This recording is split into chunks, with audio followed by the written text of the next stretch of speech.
दोस्तों आप सभी का बहुत बहुत स्वागत है हमारे चैनल में। इस वीडियो के अंदर अभी हम लोग साइंस यानी विज्ञान इससे रिलेटेड इम्पोर्टेंट 40 क्वेश्चन देखने वाले हैं, जो कि आपके आने वाले एग्जाम से railway, group D, NTPC, SSC, UP police, लेखपाल और आने वाले सभी प्रतियोगिता परीक्षा के लिए काफ़ी इम्पोर्टेंट है।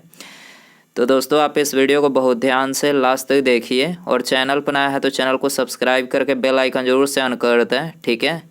और ये टोटल 40 क्वेश्चन है। आप इनमें से कितने क्वेश्चन जो है सही कर पाते हैं अपना स्कोर कमेंट बॉक्स में ज़रूर बताएं, ठीक है। तो चलिए शुरू करते हैं। देखिए यहाँ पर पहला क्वेश्चन दिया गया है, शरीर में लिम्फोसाइट कोशिकाओं के बनने से संबंधित ग्रंथि कौन सी है। तो आपको इसमें बताना है किस ग्रंथि में लिम्फोसाइट कोशिकाएँ बनती है।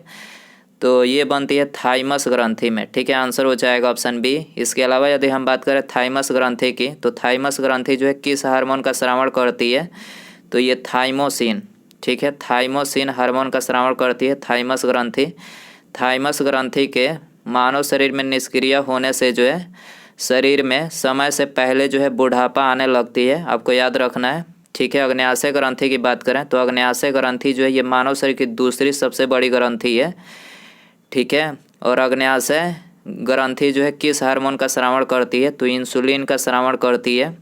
थायराइड ग्रंथि की बात करें तो थायराइड ग्रंथि जो है किस हार्मोन का स्रावण करती है। तो ये थायरॉक्सिन, याद रखना है, थायरॉक्सिन हार्मोन का स्रावण करती है थायराइड ग्रंथि, ठीक है। आपको याद रखना है। क्वेश्चन नंबर 2 है, पसीने में निम्नलिखित में से कौन कौन से पदार्थ होते हैं। वेरी इंपॉर्टेंट क्वेश्चन है। आपको बताना है कि पसीने में कौन कौन से पदार्थ होते हैं।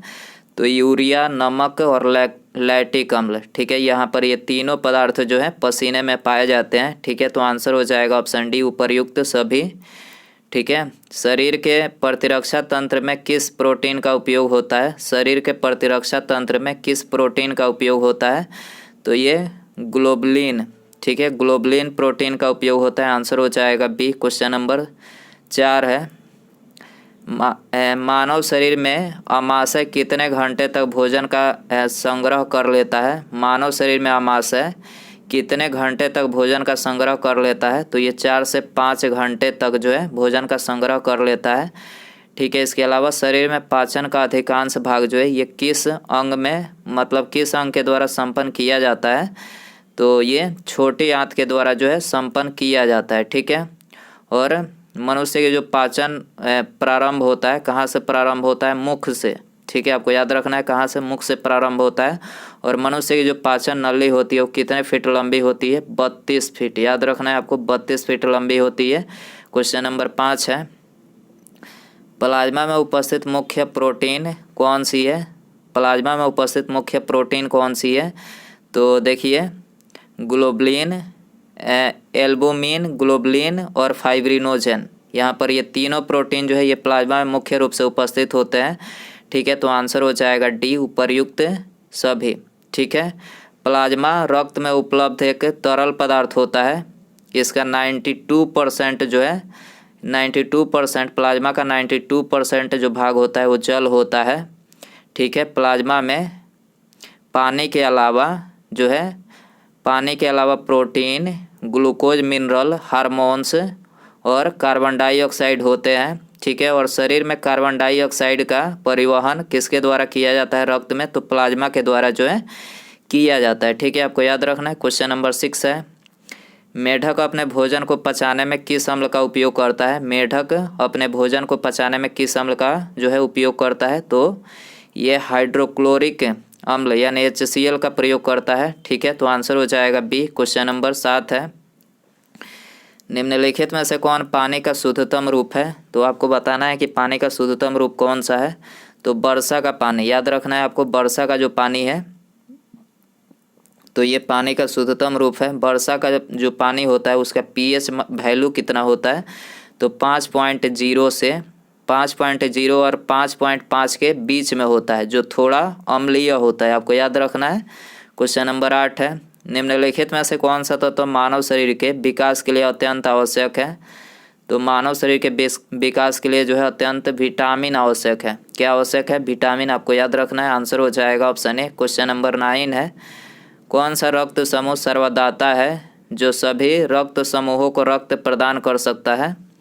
तो सर्वदाता जो रक्त समूह है वो रक्त समूह है, ठीक है, जो सभी रक्त समूह को जो है ये ब्लड जो है डोनेट कर सकता है, याद रखना है। और सर्वग्राही पूछा जाए कि कौन सा ऐसा रक्त समूह है जो सभी ब्लड ग्रुप से जो है रक्त को ग्रहण कर सकता है, तो कौन सा है, तो है ये बी, याद रखना है। इसे सर्वग्राही रक्त समूह बोला जाता है, ठीक है। वो रक्त समूह सभी को अपना डोनेट कर सकता है रक्त, और ये बी जो है ये सभी रक्त ग्रुप से जो है रक्त ग्रहण कर सकता है, ठीक है, याद रखना है। निम्नलिखित में से किन किरणों के प्रकीर्णन से नाभिक के आकार का आकलन किया जा सकता है, तो देखिए करेक्ट आंसर जो होगा वो होगा ऑप्शन नंबर ए, यानी अल्फा कण, ठीक है। अल्फा कण के द्वारा जो है ये नाभिक के आकार का जो है आकलन किया जा सकता है, ठीक है, ये आंसर रहेगा। क्वेश्चन नंबर 11 है, एक सामान्य मनुष्य के अग्न्याशय में लगभग कितने लैंगरहैंस द्वीप होते हैं। एक सामान्य मनुष्य के अग्न्याशय में लगभग कितने लैंगरहैंस द्वीप होते हैं, तो ये लगभग 10 से 20 लाख होते हैं, ठीक है, आंसर हो जाएगा ऑप्शन डी। क्वेश्चन नंबर 12 है, अंडे में कौन सा विटामिन लगभग नहीं पाया जाता है, तो अंडे में कौन सा विटामिन जो है नहीं पाया जाता है, तो विटामिन सी जो है नहीं पाया जाता है, याद रखना है। इसके अलावा अंडे का जो पीला वाला भाग होता है उसमें मुख्य रूप से विटामिन ए, विटामिन डी और विटामिन B12 जो है ये प्रचुर मात्रा में पाया जाता है, जो शरीर में जिंक की कमी को पूरा करता है, ठीक है, याद रखना है आपको। क्वेश्चन नंबर 13 है, हम तारों को टिमटिमाते हुए देख पाते हैं, तो किसके कारण से देख पाते हैं, तो ये प्रकाश के अपवर्तन के कारण, याद रखना है आपको, प्रकाश के अपवर्तन के कारण से हम तारे को जो है टिमटिमाते हुए जो है देख पाते हैं, ठीक है। क्वेश्चन नंबर 14 है, निम्नलिखित में से कौन सा पदार्थ सबसे अधिक ज्वलनशील है, ज्वलनशील बताना है, तो नायलॉन, नायलॉन जो है ये सबसे अधिक ज्वलनशील है, ठीक है, आंसर हो जाएगा बी। दोस्तों यदि आपको वीडियो पसंद आ रहा है तो प्लीज़ वीडियो को लाइक ज़रूर करें, ठीक है, और जो दोस्त मतलब इन चीज़ों की तैयारी कर रहे हैं उनको भी ये वीडियो शेयर कर सकते हैं, ठीक है, और वीडियो मतलब चैनल पर नया है तो चैनल को सब्सक्राइब करके बेल आइकन जरूर सेंड कर दें, ठीक है, ताकि जब भी मैं न्यू वीडियो अपलोड करूं उसका नोटिफिकेशन जो है टाइम टू टाइम आपको मिल सके, तो चैनल को सब्सक्राइब कर लीजिए। अगला क्वेश्चन देखते हैं, ऐसे आकाशीय पिंडों को जो ग्रहों से बहुत छोटे होते हैं लेकिन जिनकी कक्षाएँ मंगल और बृहस्पति के बीच होती है कहते हैं, उसको क्या कहा जाता है। ऐसे आकाशीय पिंडों को जो ग्रहों से बहुत छोटे होते हैं लेकिन जिनकी कक्षाएं मंगल और बृहस्पति के बीच होती है कहते हैं, तो इसको क्या बोला जाता है, तो इसको एस्टेरॉयड, याद रखना है आपको, क्या बोला जाता है, एस्टेरॉयड बोला जाता है, आंसर हो जाएगा ये। सूती और ऊनी रेशों में अंतर ज्ञात किया जा सकता है, सूती और ऊनी रेशों में अंतर ज्ञात किया जा सकता है, तो जलाकर, ठीक है, जलाकर ज्ञात किया जा सकता है, आंसर हो जाएगा बी। क्वेश्चन नंबर 17 है, बर्फ़ पर दाब बढ़ाने से उसका गलनांक क्या होगा, तो घट जाएगा, ठीक है, बर्फ़ पर दाब बढ़ाने से क्या होगा, उसका गलनांक घट जाएगा, ठीक है, आंसर हो जाएगा ये। क्वेश्चन नंबर 18 है, सूर्योदय होते समय व डूबते समय लाल क्यों दिखाई देता है, तो ये प्रकीर्णन के कारण जो है लाल दिखाई देता है, याद रखना है आपको, आंसर हो जाएगा डी। क्वेश्चन नंबर 19 है, मनुष्य के हृदय का वजन कितना होता है, वेरी इंपॉर्टेंट ये क्वेश्चन है, बहुत बार ये क्वेश्चन एग्जाम में पूछा गया है। आपको बताना है कि मनुष्य का जो हृदय होता है उसका वजन कितना होता है, तो 300 ग्राम होता है, याद रखना है आपको, कितना होता है, 300 ग्राम, ये आंसर हो जाएगा। घरों में विद्युत संयंत्र जोड़े जाते हैं, घरों में विद्युत संयंत्र जोड़े जाते हैं तो समांतर क्रम में जोड़े जाते हैं, आंसर हो जाएगा बी।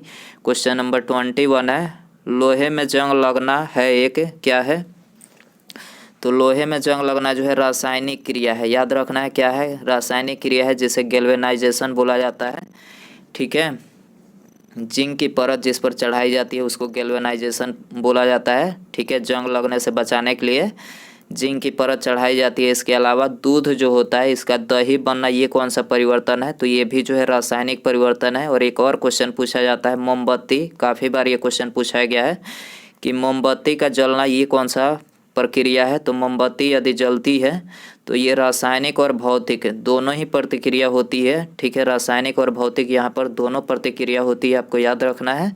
अगला क्वेश्चन है, केतली में पानी का गर्म होना उदाहरण है, केतली में पानी का गर्म होना उदाहरण है, तो संवहन यानी कन्वेक्शन का उदाहरण है, याद रखना है आपको क्या है, संवहन यानी कन्वेक्शन, ठीक है।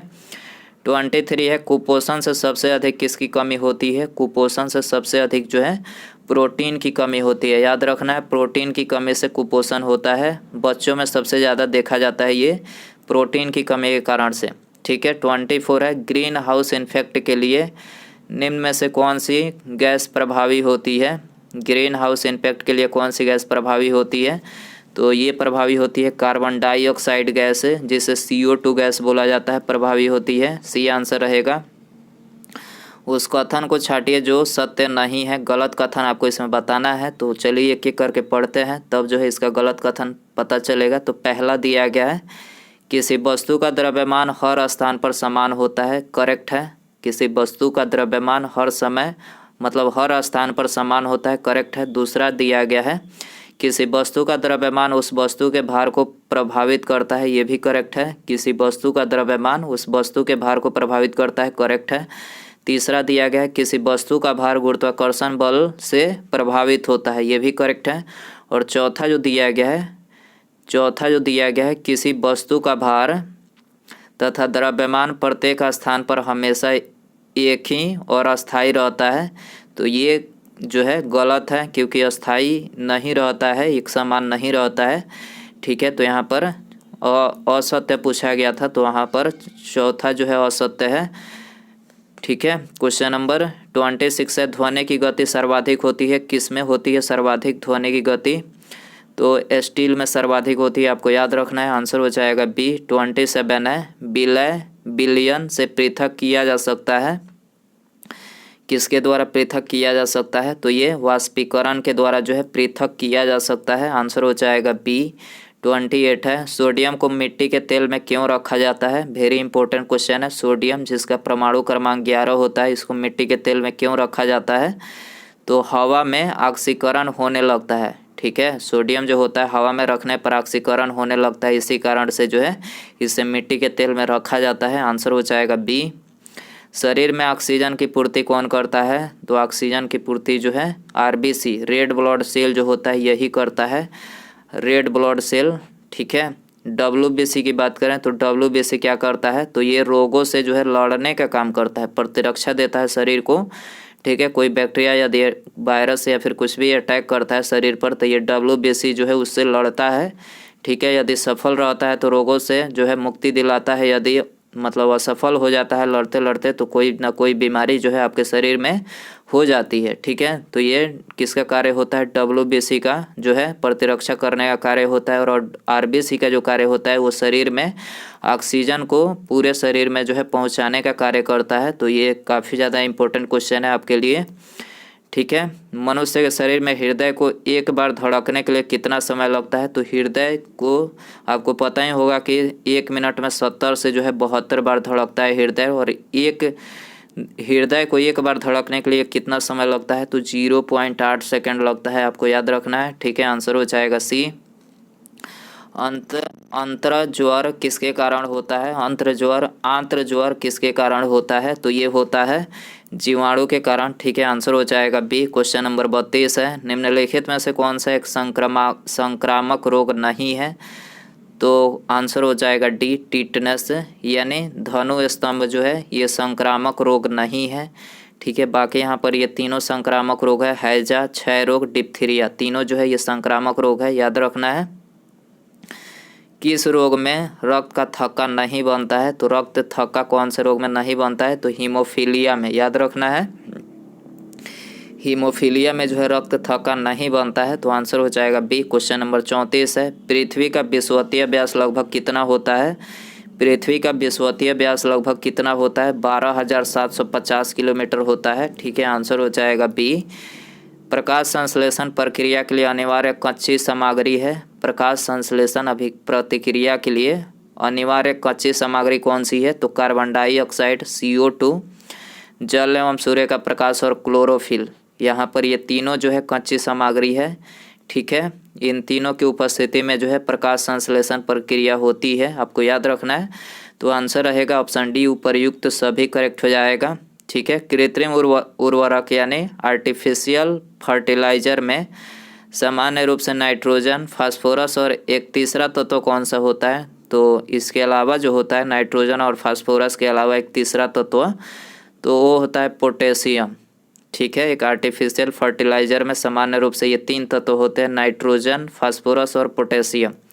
ठीक है, डी आंसर, सी ए रहेगा आंसर। ठीक है, 37 है। यह किसने सर्वप्रथम प्रतिपादित किया कि सूर्य हमारे सौर मंडल का केंद्र है और पृथ्वी उसकी परिक्रमा करती है? तो ये किसने प्रतिपादित किया था? तो ये कोपरनिकस ने किया था। याद रखना है आपको, आंसर हो जाएगा डी। क्वेश्चन नंबर 38 है। महासागरों में ज्वार भाटा की उत्पत्ति के क्या कारण है? महासागरों में ज्वार भाटा की उत्पत्ति के क्या कारण है? तो इसके कारण है सूर्य और चंद्रमा के संयुक्त प्रभाव से। सूर्य और चंद्रमा के मतलब संयुक्त प्रभाव जो होता है, इसी कारण से जो है ज्वार भाटा समुद्र में आते हैं।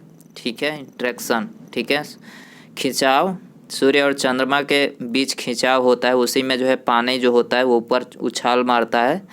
ठीक है, जैसे ज्वार भाटा बोला जाता है। तो आंसर हो जाएगा सी। क्वेश्चन नंबर 39 है। दही को बिलोकर मक्खन निकाला जाता है, इसमें भौतिक के किस सिद्धांत का उपयोग किया जाता है? तो दही मथने की बात की गई है, तो दही मथने की बात की गई है। तो मक्खन मथ कर यदि निकाला जाता है वो कौन सा सिद्धांत है? तो अपकेंद्रण। याद रखना है, अपकेंद्रण सिद्धांत है। आंसर हो जाएगा सी। क्वेश्चन नंबर 40 है। जेट इंजन किस सिद्धांत पर कार्य करता है? वेरी इंपॉर्टेंट क्वेश्चन है। जेट इंजन किस सिद्धांत पर कार्य करता है? तो रैखिक संवेग संरक्षण के सिद्धांत पर कार्य करता है। सी आंसर रहेगा। 41 है। निम्नलिखित में से किस विद्युत चुंबकीय तरंग की तरंग दैर्घ्य अधिकतम होती है? तो अवरक्त यानी इंफ्रारेड। ठीक है, इंफ्रारेड की तरंग दैर्घ्य जो है ये अधिकतम होती है। आंसर हो जाएगा बी। क्वेश्चन नंबर 42 है। निम्नलिखित में से कौन सी युक्ति विद्युत ऊर्जा को निम्नलिखित में से कौन सी युक्ति विद्युत ऊर्जा को यांत्रिक ऊर्जा में बदलती है? तो ये आपको बताना है कि विद्युत ऊर्जा को यांत्रिक ऊर्जा में किसके द्वारा बदला जाता है। तो ये आपके लिए होमवर्क क्वेश्चन रखते हैं। ठीक है, तो काफ़ी इजी क्वेश्चन है, आपको बताना है इसका आंसर क्या रहेगा। ऑप्शन है प्रेरक, इंडक्टर, डायनेमो, ट्रांसफार्मर या फिर मोटर। सही आंसर आपको बताना है कि विद्युत ऊर्जा को यांत्रिक ऊर्जा में किसके द्वारा बदला जाता है।